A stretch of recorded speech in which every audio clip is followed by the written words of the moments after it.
Hi, it's Gadget UK here again, this time an exciting Atari 7800, and it's boxed.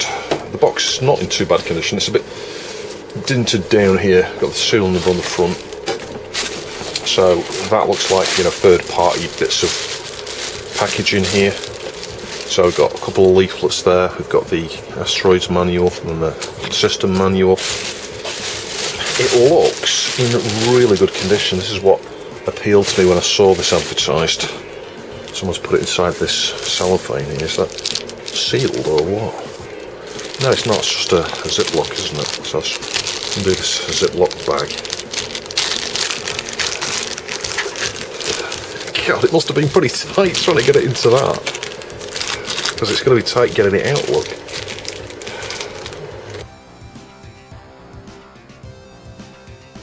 Phew.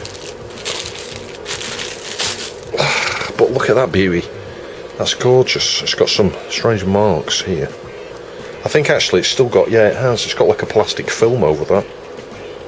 You can see it if I press it there, it goes down. So it's still got the original plastic film. You can see it just on the edge here. Oh, I so want to peel that back, but doesn't that look good? It looks perfect. There's barely a mark on it. That's in excellent condition. So I've looked at all of these before. They don't output composite, so we'll need to do a composite mod to that. It's going to be another video, I think. But it does have an unusual power jack here. So, you know, it's like a little square thing, and you have the square plastic thing. And if you saw the really short video I did previously, I'm fixing the cables on the power supply. Yeah, we've got the power supply here, so it's got a little clip there, so you can't get that the long way up.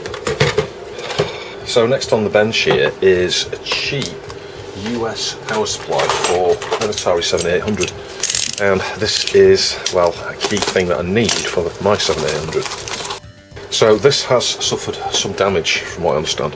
The key is this thing here. You could probably 3D print something these days to replicate that. Yeah, there's some damage there maybe, I don't know, but I don't think that's the main thing. You can see it here, someone's taped it. And look at the straight relief. I hate it when people wrap wires around things like that. This is why they break. They break because people put them in really tight bound configurations, and the flexibility, well, you've only got so much flexibility in a cable like that. But you can see it's the US one. Now I have a step down. Yeah, input 120 volts, 60 hertz. Bear in mind we're going to be 50 hertz with a step down. But that shouldn't make much of a difference really. The output of 5 volts DC 1 amp. Sorry, 9 volts, did I say 5 volts? 9 volts DC 1 amp. So yeah, my thoughts with this were to use the wire, but then I started thinking, well, I've got a step down, so initially I think I'll just fix this, and I might just use it with a step down actually. It's interesting how someone's just joined it like that. So let's pull these bits of tape off, I guess. They just wrapped it, look. They've not even soldered it. Yeah, I think I'm just going to try and untwist these from each other, if I can. Like that. And maybe sort of just try and pull these apart if I can. I really twisted those. There we go. We'll do them one at a time. That way I'll avoid flipping them around. And bear in mind the polarity might not even be right. I think I really need to get some more of this. I've got some stuff here that should do blue, but there's very little of this left. I'll perhaps try and find a black set of different sizes. Anyway, we'll get a piece like that and I'll cut that in two perhaps. And there's different ways of fixing something like this. I remember watching, I think it was like a military or NASA way of fixing cables, and it was quite a clever idea actually, and it involved, you know, like we've seen there, twisting them together but then putting the join flat in line again and then soldering it all up that way.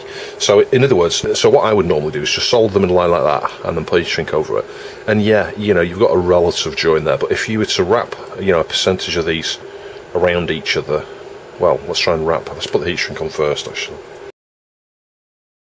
Yeah, I'll try to get these approximately the same size as each other. They're not going to be exact. We'll feed the wire through the heat shrink. Like that. I'm just going to turn up that bit. Turn up that bit. Get some solder on the tip.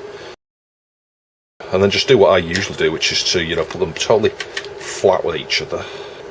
Get something of weight just to stick on there like that, because then I can just use that to hold that and just put them in line with each other like that. Leave it a second or two and then just inspect it. Yeah, that's a good join. Get the heat shrink over there, so we'll shrink that in a minute. So I'll do exactly the same with this side here. We'll just cut. We'll just cut some of the length out of here because we don't need it that long.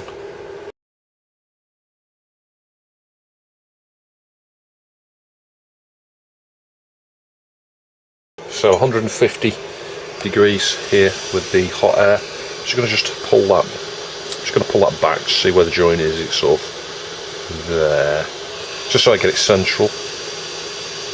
And we'll shrink that.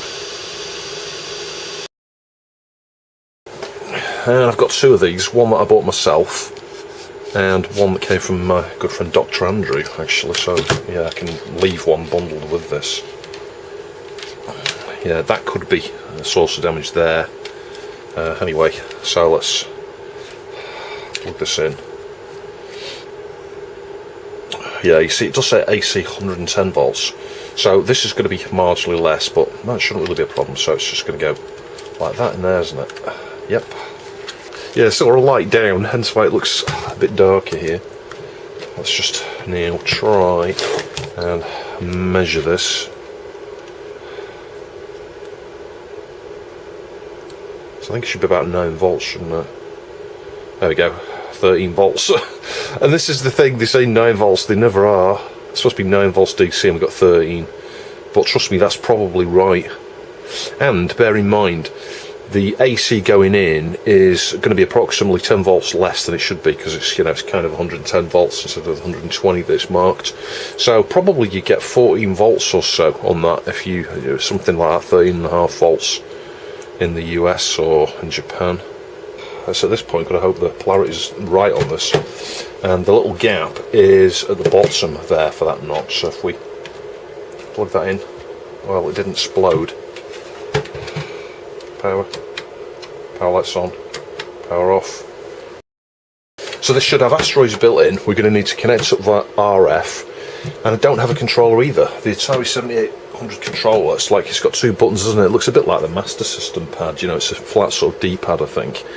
But again, those are dead expensive and they're unreliable, they're not very good. So I might try and get an original one, but anyway, we'll connect the RF up. I'm going to go and get the adapter, and I'm going to connect this up with the Mega Drive pad, but that'll be another video as well. Right, so we're all plugged in with that power supply you just saw me fix. Switch it on, got a power light. It's connected to the RF modulator. Let me see if I can go open the program. No, we can't, we've only got one channel, so we've got menu. Let's do settings, let's do tune, maybe it's just not tuned in. Auto tuning. And see what that comes back with. What I'm not sure about, well, it must be doing digital as well as analog, I don't know. Oh, well, there we go. You can see the game in the background there, it found something. Program's found one. There we go. So we've got a channel there. How do we get on the menu now? Menu. Yay! So it's scrunched up. Let me just try power cycling it. Because this TV does this. Only with certain systems, only with certain display modes. It's like you end up with a scrunched up thing, and I don't know why that is. There must be a fault somewhere with this TV. And funnily enough, sometimes you can fix it by either just changing the channel like this. There we go. Which is strange, isn't it? So, yeah, hit fire. I'll show you how I'm controlling this in a minute. I'm not using 7800 pad because I don't have one. But that seems to be working, so I'm so pleased. And it's not bad for RF, actually. I mean, granted, it's mostly black background on this, so until I test something with a bit more colour.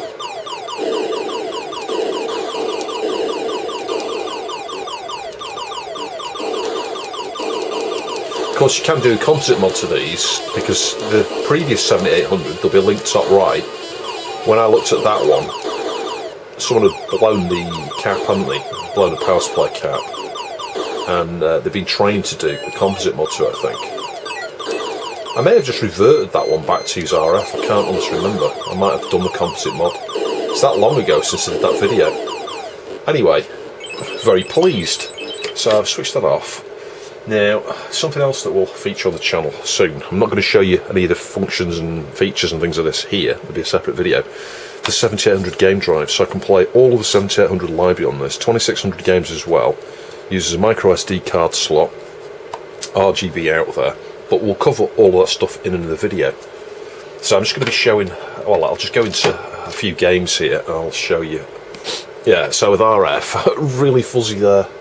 So a bit of commando here. It's got a very long intro with that bullet noise. Yeah, so the RF is showing itself here. We can see lots of noise. You know, there's like wavy lines over everything. The brightness and contrast is terrible. What I'll probably do is just give you a preview at the end of this video here, what it looks like with RGB via the game drive. I'll just show you maybe this game. But anyway, we'll do that at the end. The main thing is just to test this out, and you know, I would say we've done that. I think it's working. So I think probably the next thing we're going to do, other than just test it for 10 minutes or so off camera, is tear it down and have a look at the inside, clean up anything that needs to be cleaned up. I haven't tested the buttons either, let's just try those. Yeah, so you've got a pause button here, that works. No issues there. Just do select. Ah, there's a problem there. See, that's sticking down. Sticking down.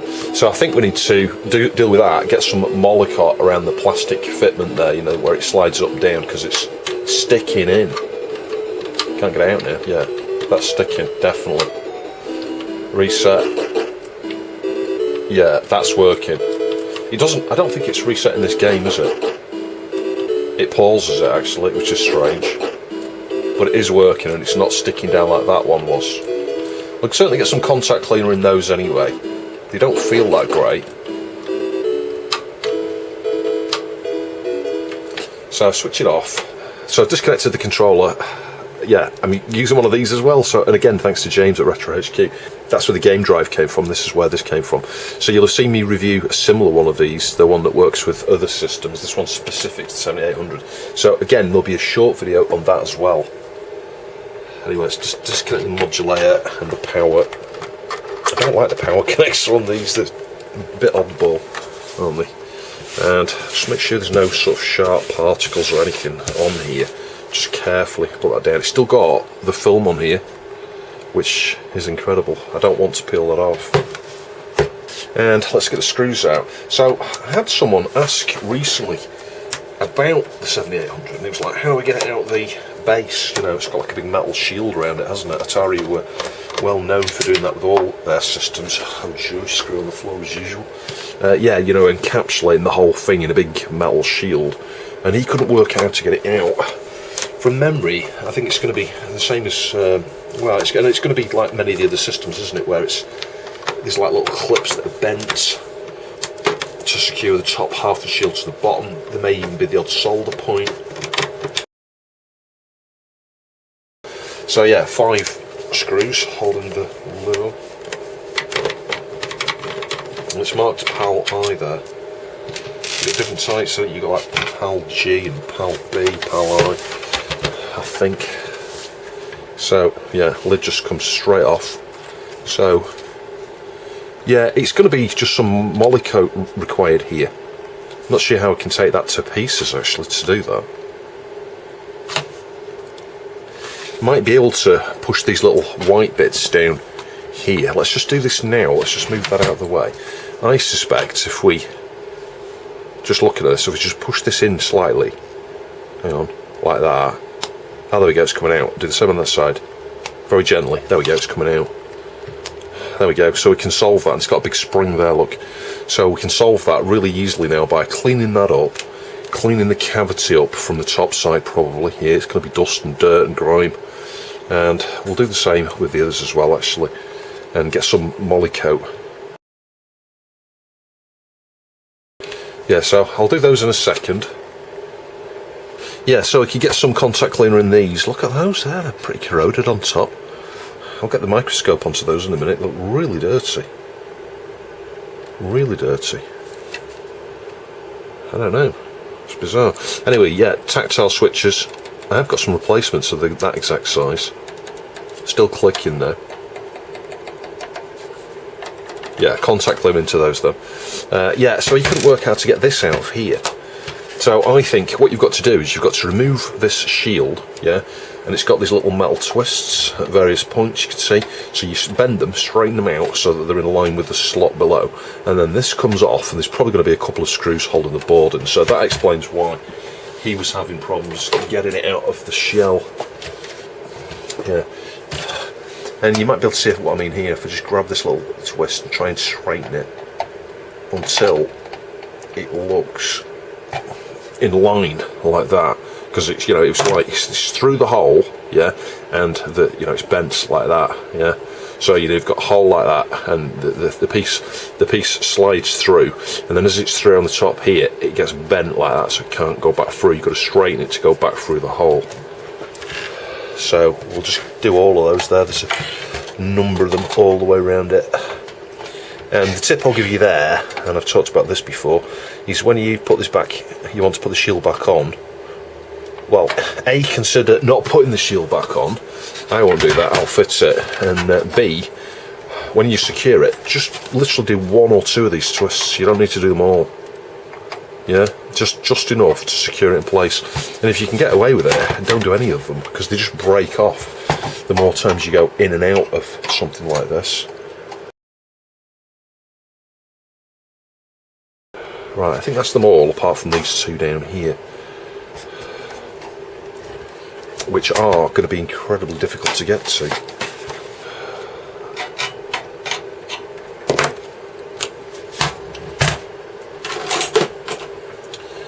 I could try these that are a wee bit lower profile, maybe. No, they're not. Still can't get in. What on earth? What were you thinking at, Atari, by sticking those like that? The only other thing I can suggest with these ones down here is with a flat blade. So, you know, sort of come down with the flat blade, try and get under the gap of where it's bent, and just leave it one way. Yeah, I think that's done it. Same with this one. And some manipulation may be required like that.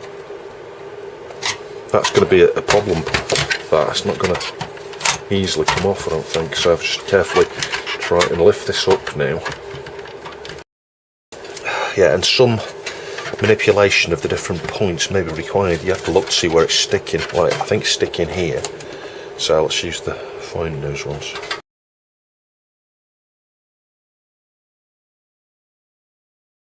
Let me bring the microscope in. Right, so we're on Kavanagh's cam. Let's just try and get that focused. Yeah, so you can see the issue here, that it's pointing up this way a little bit. And the problem is the clearance is so small, so the only thing I can suggest is like doing a two-pronged thing like this, you know, pressing one way with one tool, another way. Two flat blade screwdrivers would be best, because then you're going to get maximum straightness, if that's a way of describing something there.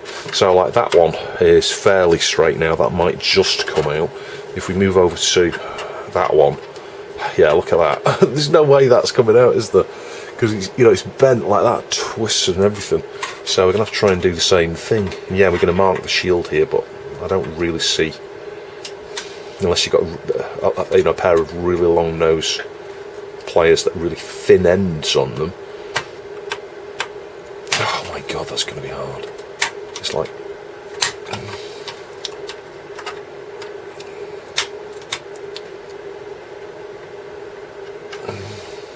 And of course we're putting pressure on the shield here as well as marking the shield. It doesn't really matter though, it's just an RF shield, it's not visible. Right, let's try that. See if that'll allow it to come out. Yeah, you can see where I bent it just marginally here. Yeah, that one's out. It's now this one. Yeah, I'm not sure if you're going to be able to see this for the reflectiveness, but the underneath of this here is underhanging on that side, so it needs pulling to the right marginally. It's going under this heatsink here. I'm amazed that was ever managed to be fitted on like that. There we go. Yes, I can just straighten that edge there where we just levered just marginally that way. It's very little, you know, it's like almost back to straight that. Yeah, anyway, I'll put that shield out of the way. Yeah, it did sound like I'd thrown it there. So, what have we got here? Yeah, this is something I think that surprised James. It's not got a Sally, has it? It's got a UMC UM6502, because he was looking at one of these, and it was one of the guys I follow on my Discord. I forget his name. There'll be a link to his channel below, because he's trying to fix a 7800 at the moment, actually. And he was sharing the information on the forum there, and James, like I say, pointed out, hang on a minute, it's not got a Sally.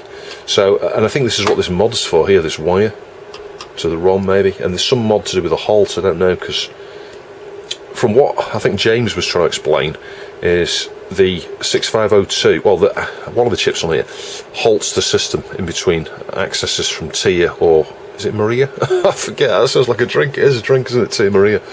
Yeah, you've got Tia, which was the video chip that you got on the Atari 2600, and it produced sound as well. And then on this here, I think you've got Maria. So I'm not sure what's what here, and nothing's labelled in Atari fashion. They've got these part numbers, the cryptic part numbers always get me on Ataris. Commodore got it right, didn't they, with like Lisa and Denise and Alice and all that sort of stuff, Agnes.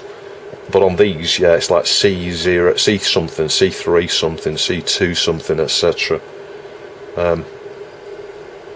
So we've got a custom there, 6532. That's Riot, is it? Yeah, I think that's a Riot, which is RAM, and RAM IO timer, I think, is right what Riot stands for. And I think you have 128 bytes of RAM, not K, 128 bytes of RAM, and it's basically like a CIA that you get in an Amiga. You know, it's IO, and timers potentially. We've got some RAM here, so this is going to be additional. You know, this is going to be the 7800 RAM. 6116. Are those 2K each or 8K each? I don't know. I'll have to look it up. It's been ages since I looked inside one of these. You can see these pots here are glued down, so they'll look, you know, set from factory. It's going to be to do with the audio level and the, I don't know, luminance, chroma, etc. You've got a little variable adjustment there as well, like you get on the 2600. It's the same component, and the modulator. Yeah, this is where I'm getting flashbacks now. The last time I looked at one of these, someone wrenched this off, and all the traces were all ripped up all around there, and some of the ones here, because you have to do some mods, don't you, to do a composite mod on these. You have to remove a number of components here, bridge the odd thing, etc. So yeah, it's just as I remember it, really minimal in terms of, you know, complexity of what's in there.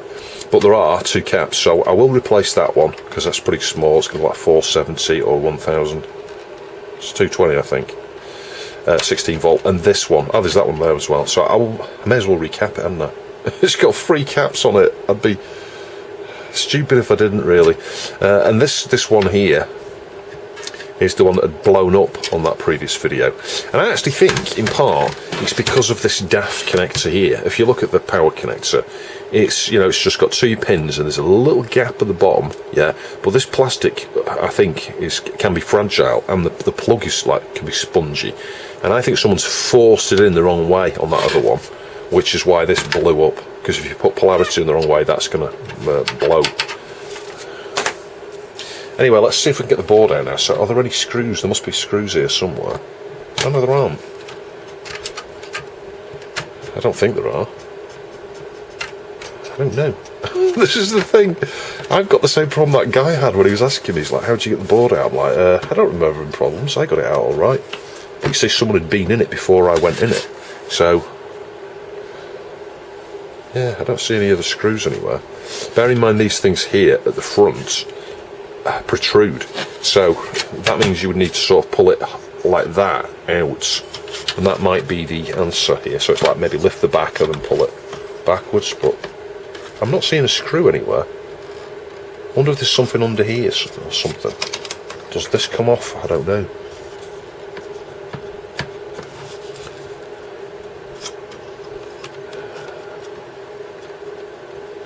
It might actually be that the board needs to come out this shield. Thinking about it, it might be like some of these are not straight here. That means when I'm pulling like this, it's trying to pull the shield.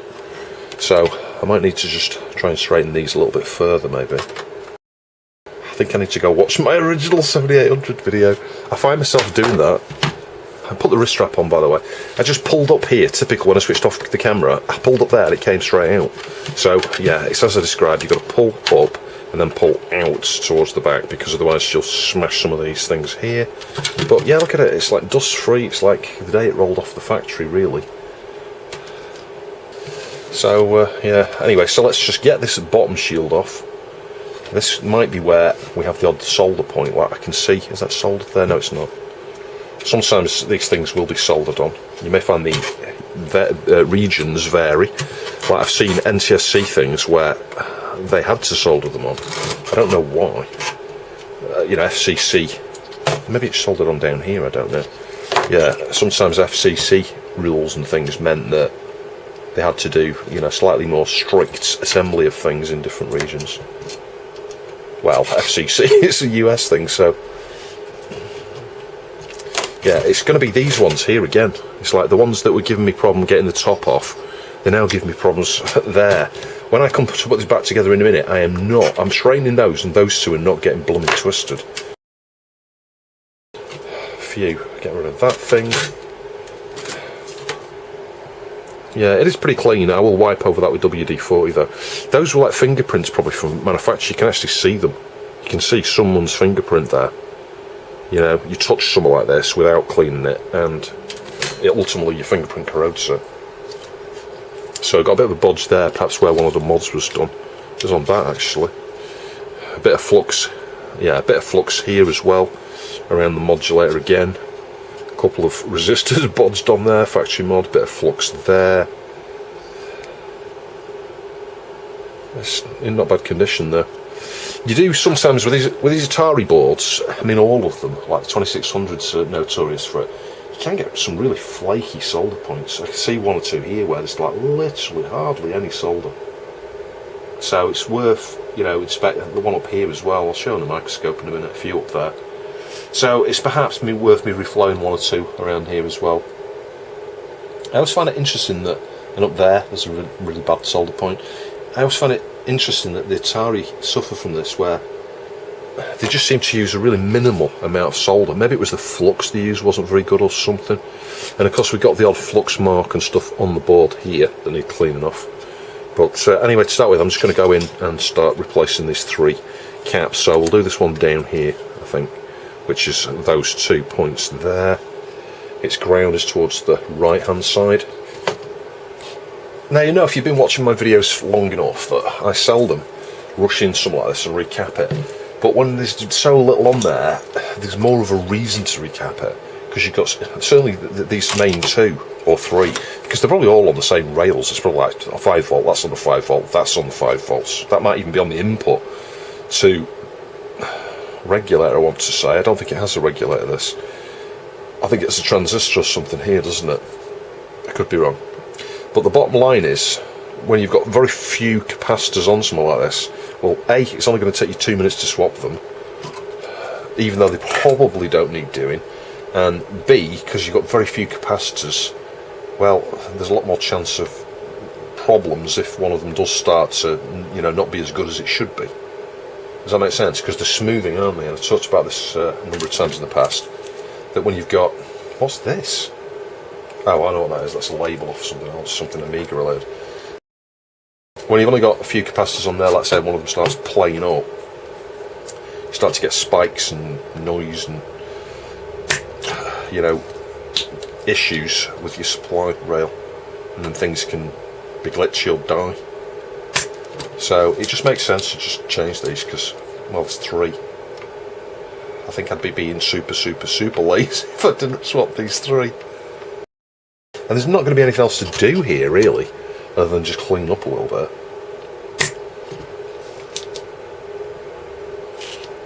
I'm quite jealous of that fault that Retro Crazy, that's his name, Retro Crazy's got with the one he's looking at. I always buy all these untested systems and they always just work.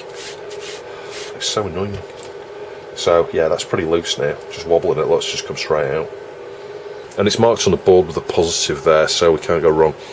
Sniffing that, it just smells really fluxy. So let me go and find a replacement for that one. Yeah, 220 microfarad, 16 volts. Yeah, Nichicon, that'll do me.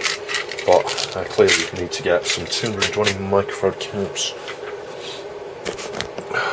One of the problems is you've got that many sizes of capacitors. You can, like me, well, if you're anything like me, you can just find on occasion you get low on sizes you need.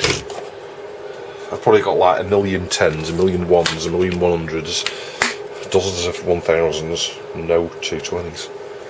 Yeah, so I'm going to just clean around where that cap was there, just in case it had leaked any of its juice. Yeah, I'm multitasking here. With one hand I'm cleaning the flux and stuff off there, and the other hand just got the fiberglass pen. So I'm just going to go gently over the pads. Just because they oxidise with age and stuff, and then if we do that when we flow in a minute, the flux will just allow the solder to go nicely up this side onto this, you know, the pads on this side. There we go. Yeah, so that's looking pretty clean. So I probably will, you know, clean more around here and stuff. I don't like this flux all over the place. But look how corroded the surface of those are there. You see that? Look awful, don't they? So yeah, I am tempted to just, I don't know, go around those. It's just like a chrome covered sort of surface, really. Anyway, we'll clean those in a minute. Let's focus on the job in hand.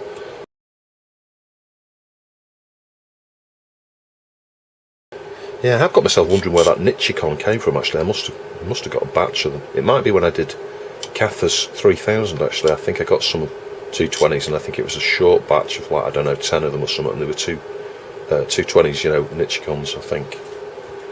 Yeah, so one side needs more heat here for it to pass through with this tiny tip. I actually feel the cap can, because if the cap can goes from freezing cold to just suddenly it gets a tiny bit warmer, you know the heat has passed. There we go. That side's not a problem, it flows really well that side. Start saving some of these legs actually, because they're useful for bridging things, I don't know, when you're trying to fix a power supply or something like that. So yeah, that's that one done. It could be marginally straighter actually if I just heat here and just press it rightwards a little bit. Yeah, there we go, it's just nice and straight here. And just trim off the tiny bit of excess there. And clean up the solder points. Yeah, and a mark just to say we've done that one. I always just like cover them red really, or just put a red dot on it. Anyway, one down. Let's do that wee one there. So the positives towards the ports on this one, joystick port, ground towards the back. 220 microfarad, 16 volts.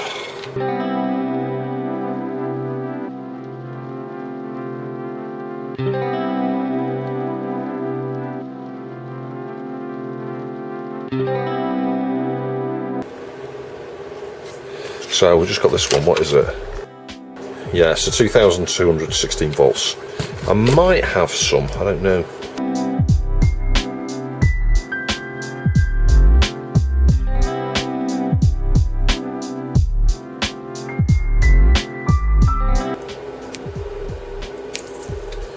And it's obviously important that you get 16 volt caps here in this position, because, well, I think that's smoothing the main supply rail, you know, from the power supply before it gets switched down.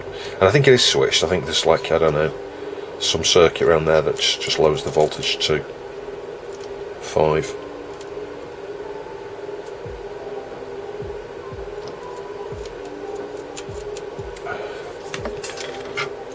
Yeah, we still don't have a hole there, so flip it over. Yeah, this side, look, there's tons and tons of solder there.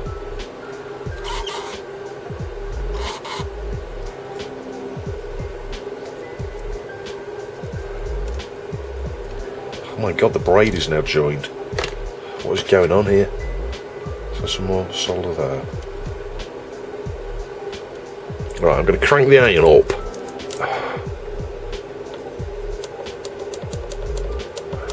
By 50 degrees. Yep, you heard me right. 50 degrees, because otherwise there's no chance that's going to melt. There we go, unblocks. I think. Yep, holding it to the light, I can actually see through it.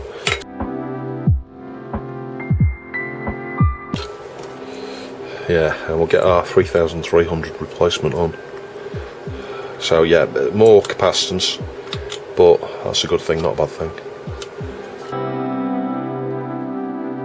This is where I might need to crank the iron up again for that solder point.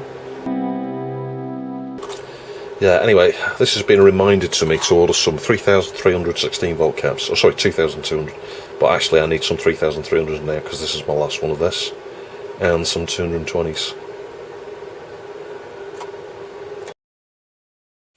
So I think the next thing we'll do is flip the board over and just inspect and find and reflow any bad solder points, really.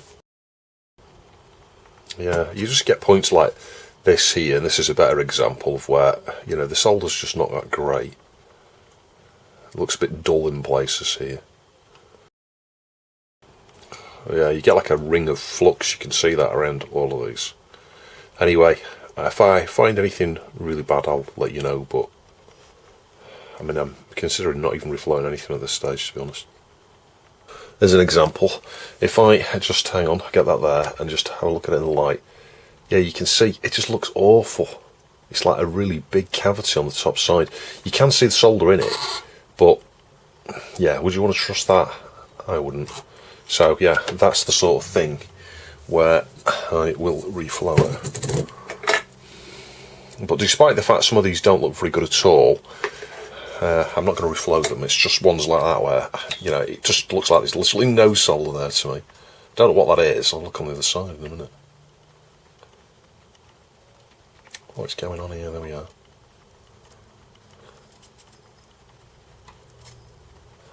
I'll do.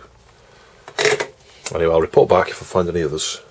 Right, so I soldered several points on the underside there, and I just spot cleaned as I went along. There's still some flux on the underside on a number of points. I'm not that bothered.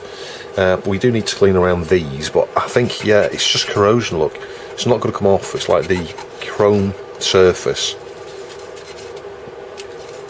So I'll clean around them anyway, just around just to get any dust. It's like this flux on top of there. That might be what's corroded them. It wouldn't surprise me. In any case, that's all I'm going to do. I'll also clean this plastic part here as well, I think. I'll use a paper towel on it, manage to get right in there. Do you know, I'd forgotten the switches. The switches of the 2600 side, aren't they? You can probably use them on the 7800, but... Right, let's just get some contact cleaner. I'll get the contact cleaner to the ports later. Let's just see if we can squeeze some like that. I do a little bit of that. Sometimes you can press down on a circular button like that and just rotate. And you'd be amazed, if it wasn't working before, it will then work.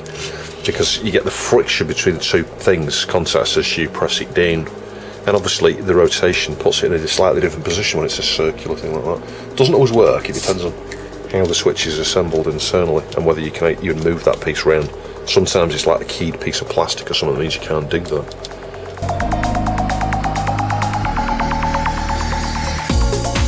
Yeah, so they all click really nicely. Let's just get some contact cleaner into the ports there as well, into the switch. Just two position those switches, aren't they?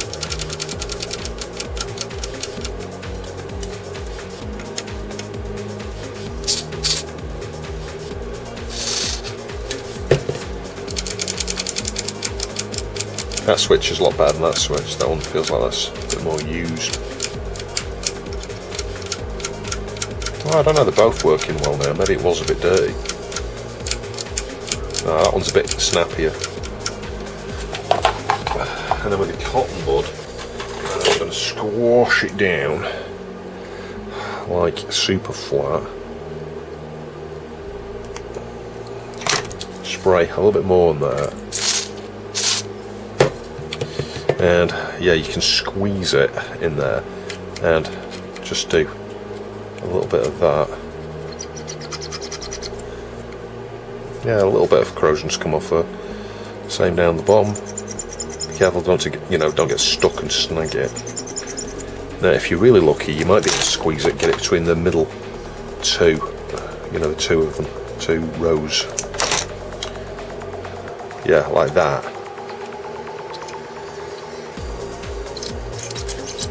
Deoxit really is the best thing to do that with. But anyway, I'm confident those are clean. And turning my attention to the cartridge slot, I saw that before and I thought, oh, what I'll do is get a cotton bud, clean the plastic part of the cavity first of all, sort of try and get down right to the bottom and round. Not much dust there. And it's squashing a wee bit. Yeah, and I've shown this technique before. Trim the end off the cotton bud you've used, flatten it down like this. Yep. Now you could use contact cleaner, but yeah, specialist stuff, Deoxit, is better. You just get a much better job. It'll remove oxidization and stuff much better. Certainly if the gold contacts here, gold plated. And yeah, the trick here is because it's flattened, it will be thinner than a PCB edge, but I should be able to, yeah, I can press down like that. Oh, just right, so it's not too stiff, but I can get onto the actual pins. Yeah, and I'm failing to see what I'm doing here. Yeah, you've got two pins, haven't you, on one side? Yeah, that's those two. And then you've got these ones here that are offset. So I've been very careful, just gently push up and down, only on the flattened bit. But can you see that's going black on the end there? I guarantee this has never been done on this. Yeah, there we go, and you can see just a little bit black on the end there. So that's that. Again, just give it a blow for good measure and inspect with magnification. And they look good as new. So I could spend more time cleaning up the top of the PCB here. I don't see any point, to be honest. It's good enough to go back together now. We've swapped out the caps. I'll label it on the underside somewhere. And for the eagle eyed, you can see I put that round the right way. When I had that on before, I had it the wrong way. I almost recreated the issue that someone else, had with that one they sent to me in the previous video.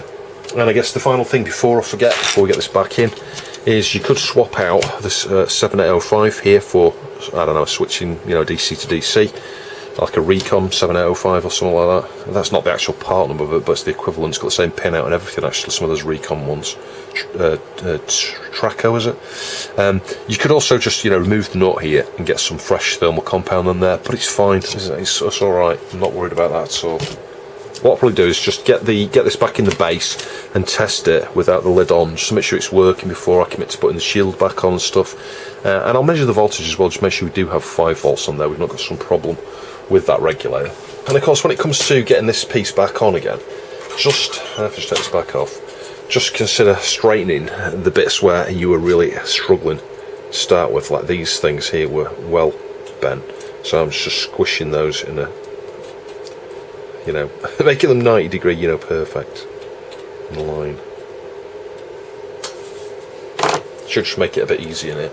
So it goes this way, doesn't it, I think? Hang on, does it? Where does it go? No, it doesn't, it goes the other way. Just like that. Start on the awkward side first. There we go, it's gone straight on. Straight on, perfect. So, you get that into there. And of course you can hoover this out, wash it and sink it. It's pretty darn clean in there, really. Edging it in from the back that way, like that. That's it. It's interesting how it sort of snugly holds itself in there. It's got a soft power switch as well, isn't it? That's something I never really stopped to consider. I thought it was like a latchable, you push it in and it latches on, you press it again, it latches out. It doesn't. So you've got this soft power on. It's on the TV. I'll switch it back off. Let's get the multimeter out. Just going to measure on one of the 7.4 series there. I had to change these multimeter probes recently because the cable went bad. They was doing these cheap set of probes. Yeah, you can see the meter reading there, so I'm just going to measure between the shield and one of the utmost pins on one of these 7.4 series here, so I'll switch it back on. And let's just measure there. Hang on. Maybe I'm not on the right pin. Ah, there we go. Yeah, look, spot on 5 volts. So, no issues with the 5 volt rail. And of course it is working as well. Whilst it's like that, it might be an idea to press some of these buttons here. So the power switch, you know, works. That's the pause one, isn't it? Well, it's not going to pause at the moment. And then we've got select. Yeah, that's working, as you can see there. And then the other one is reset. There we go, that starts the game, doesn't it? Press the pause button. Yeah, that works. So everything's working there. So I'll disconnect the power again. You could also get some contact cleaner into the power socket. That's something I might do in a minute. Tiny squirt like that. And just give it a gentle wipe. I've got no doubt it'll probably make no difference, like in another 20-30 years when someone else picks this up. They'll have all my fingerprints on the shield as well. But I mean, it's a good way just to clean metal work like that, actually, to be honest. And you could just wipe it with IPA. Right, there we go. So, what's to go? Back over here. Remember, the power's not on at the moment, it's not connected. Just do the one near the power here, at the back. And then one of the ones here at the front. Maybe one down there as well, actually, because somehow that's not aligned. Just for good measure, because I touched the shield there, get a wee bit of WD-40 again on there. So I'll just put this out of the way a minute while we work on the plastic lid. Yeah, so here I'm just going to use a cotton bud, soapy water. You know, it's like diluted 95% or 90% water, 10% washing up liquid. Just have a clean around the cavity here, just to get any dust and dirt out there. And it may be a consequence that that's had more use. I can imagine pressing that select button a fair bit. Yeah, so looking at these, there are little white marks here, as if to say it's had grease. I think there's been grease in that slot, so if we squash a cotton bud down, I think, just the same way we did before, make it nice and flat. What I'm going to try, and do here is just get it into that little gap there. Yeah, there's grease, but it's dried. Yeah, and then we need to do the same thing here, just wet a cotton bud, and careful, I'm just going to pull that spring off, not lose it, and clean this up. So yeah, we've got like little shavings of plastic, you know, dust, plastic dust if you think about it, from that sliding up and down that gap all its life. And it's going to be all around the circumference here. Yeah, I would suggest getting some grease onto the centre part there. Obviously, you know, get your spring on first. And maybe some around those little bits there. So, yeah, I'll just sort of squish it on, get some Molykote EM30L. It's synthetic, this won't react with anything. You can stick this on metals and plastics, gears, you know, any kind of moving parts really. 12 volts vids is where I got this from, 12 volt vids. There'll be a link to his channel down below. So got a little bit of that around that bottom bit, and then, as I say, I'm going to get some on these bits as well. So let's now carefully get the power one back in the right way up, so that I have to take it back out again. And yeah, I'm sort of trying to see what I'm doing here. Hang on. Oh, that's so fiddly to do. If I get any grease in the wrong place, I can just get rid of it in a minute. So want to aim it down for the middle hole, like that, and then squeeze those things in, I think. That's it. And as I say, any excess little bits of grease, you can, you know, clean off with something like this. Or you can use a toothbrush. There's a bit of dirt in that gap there. Yeah, anyway, that's the power one done. So I'll just repeat the same thing for the other ones, and then we'll just put it back together, see if that sticks in or not. Yeah, so the problematic one, I took it back out at the same time because it was still jamming, even with the grease there. And I greased up the inside of the plastic housing there before I put this plunger back in, you know, the whole thing with the plunger here. And it was still stinging. And what I did, I noticed this side here was not pulled over. And I just gently bent it like that. Bent the black bit sort of inwards. And then did the opposite thing on this side here. Black bit inwards, white bit outwards. And then now, it goes in and out. No problems at all. So I think it was a bit of fatigue on the white plastic arms there, actually. And I appreciate the angle wasn't very good there, but I was literally pushing it in just a little bit like that and it was sticking. Now it's not. It's going in and out. So, yeah, that's done. Yeah, doing the last one now. When applying this stuff, it's better to use something metal or plastic like this, because otherwise you get cotton fibres. I did notice that after I did the first one, and then I redid it and got those cotton fibres off. So yeah, you've been warned. It's something I never thought about before when I've used cotton buds on all sorts of devices to lubricate. You can just get the odd fibre, and when you're lubricating something, a fibre can make the difference between something jamming up and not.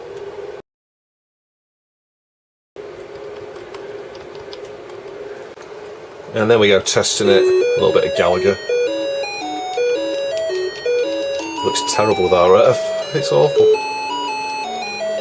It's not a bad version of Gallagher this, I quite like it.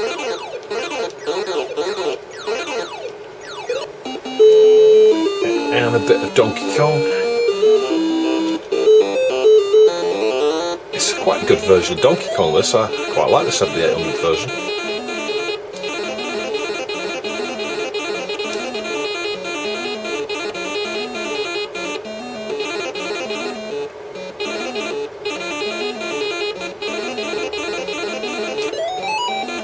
Uh-oh.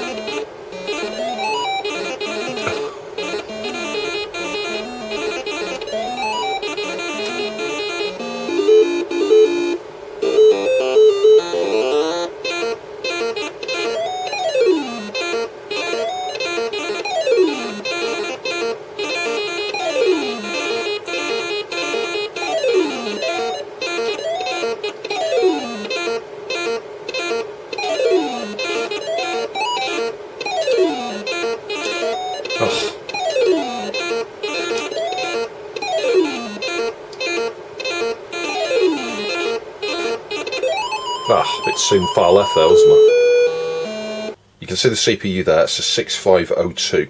I think Atari referred to it as a 6502C, but it's not actually a 6502C, it's a 6502, but then it's got some sort of halt functionality on one additional pin there, where the system can halt the CPU in order that other things can access the bus. So when it's running in 7800 mode, it'll run at 1.79 megahertz and it'll drop to 1.19 when it wants to be in 2600 compatibility mode. More specifically, I think when the tier or the riot is addressed. So the riot, you can see that here. In this particular board, it's a UMC flavour of that. I've got one or two of those spares. Good idea to have those as spares, because the RAM doesn't last forever in those, and sometimes you get input-output problems. You know, it controls the ports there. That's, you know, the chip that you had in the 2600. You can see the two RAM chips there. I think there are a few different versions of this. I've seen pictures of this PCB or a similar PCB where you've got like a little RAM board, where I think they just did that to adapt to different RAM chips effectively. So yeah, there are a few different flavours there. If you get one of these and it's got a little board bodged on top, don't be horrified by it or anything. I think it's third party. Some of them ship like that from the factory. But yeah, two 2K chips there, 4K in total. 2K by 8. And then you've got a ROM on these which has got a built-in 4K BIOS, and I guess it makes sense to me that's going to be the bit that handles is the cartridge a 7800 cartridge or is it a 2600 cartridge, in order to switch things into the right modes there. E.g. on the 2600, downclock the CPU to the right speed, you know, compatible with a 6507 that was in the 2600, and it's a 6502 flavour, isn't it? I think it's the same general core, was reduced, you know, in functionality. I think the 6507. I could be wrong. I can't think what else used the 6507. There must be something else. It gets confusing because there's a 6509, isn't there, as well? I think that's totally different. Yeah, so in that ROM chip, 4K is the BIOS ROM, but you've got game asteroids on there. And incidentally, when it switches between the modes there, the 7800 can bank with 48k blocks, I think. You know, you've got 48k of cartridge space, address space. But in the 2600 mode, it's only 4k. That's why, you know, 2600 carts are much smaller. Now you can see the Maria chip up there. Incidentally, the tier chip for the 2600 side is primarily just used for the sound. So when it's running in 7800 mode, you get the sound going through the tier side, you know, television interface adapter. That was the main graphics and sound on the 2600, but it's just used for sound on the 7800. It's a shame they didn't stick a pokey on board these. You know, I may have mentioned in this video already, I think there are only like 2 official carts, Commando being one of them. Would have been really cool if they would have fitted a pokey or something on board. But as you'll see in an upcoming video when we look at the cart from James at Retro HQ, that provides loads of different sound features and things, and it's amazing what Homebrew is able to do on the 7800 in terms of sound. Yes, over here we've got the Maria, the custom graphics chip for the 7800. You've got a colour palette of 256 colours, 16 Luma by 16 hues, I think that gives you 256. It can do DMA, and I think you've got something like 12 colours, but I think only 8 per sprite or something, or 12 colours per sprite, but you've only got 8 of those that are visible, and then you can have up to 4 transparency bits. Yeah, so they have a simple system. It was quite clever of them to make it backwards compatible with the 2600. If you want to see a repair of one of these, check out Retro Crazy's channel. There'll be a link down below. He fixed one of these recently with the assistance of James over Retro HQ, actually. Yeah, so we're pretty much done, aren't we? It doesn't really need much in the way of clean up this. I'm just going to put some soapy water again onto some paper towel. Just gently wipe over this. Anyway, that is looking pristine, isn't it? I'm not even going to put any silicone on that. It just looks like new. If this was not on there now, I think you'd agree, that just looks like new. It really does. There's not even barely a mark on it. There's obviously some wear on these here, but they don't stick in now. They click really well. So, yeah, very pleased with that. Just testing that 2600 cart, because this should work as well, I think. Oh yeah, switch that on. And as you can see, 2600 games work as well. Got to press the reset button there.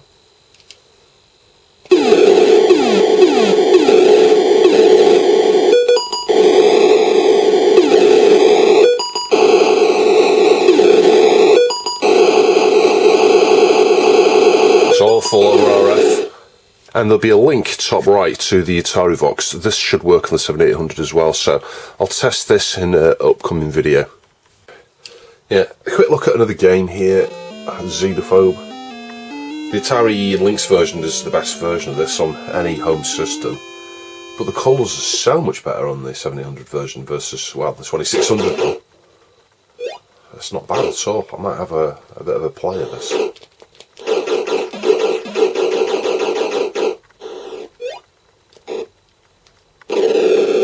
And you've got the second fire button there to throw grenades. That's quite cool.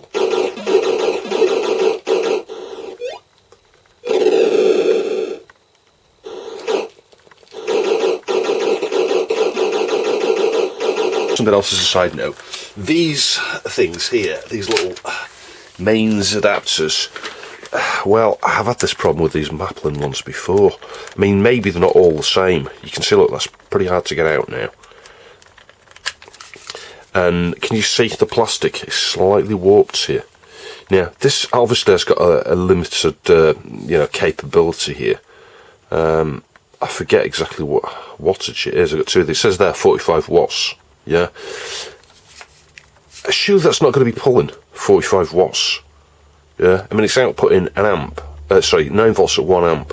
Yeah, maybe I'm wrong. Maybe that is drawing more than 45 watts. I don't know. The bottom line is this gets warm. Yeah, you leave this plugged in like this just for about an hour, it gets warmer and warmer and warmer and warmer, and then suddenly you can smell something plastic heating up. And I powered it all off, took this out, and then realised the plastic here was red hot. Absolutely red hot. And it's the same with both of these ones I got from Maplin. I remember using one of these with a Neo Geo CD, because mine's got, you know, a regional power supply difference. It's a Japanese one, I think, or something like that. And I used one of these for that, and the same exact thing happened. I could use it for, I don't know, half an hour now, and then it started to make a bit of a smell. So just bear that in mind. It's like, it puts the fear of God into me using these things. I wouldn't like to leave it plugged in and forget about it, that is for sure. So before I wrap this up, I'll just show you what RGB looks like, and it might give you a bit of incentive to watch the game drive video, which will follow soon after this one. So in RGB here via the game drive, that will be on the next video. Massive thanks to James over at Retro HQ for that. I wonder what that was then. Is the boiler coming on? So it's novice, hang on, 1 player. Look at that. It's amazing, isn't it? It's so clear. It's incredibly clear. Yeah, so huge difference with RGB versus RF. And of course you don't then need to RGB mod it or composite mod it if you get the cartridge I'll show you in the next video. Yeah, very pleased. And of course this game I think is one of the only official games that uses a pokey chip in the cart, doesn't it? And yeah, that cartridge that I'm using at the moment has got, you know, pokey support, which is really cool as well. Bit of slow down there. Oh, anyway, thanks for watching. I will catch you in the next video.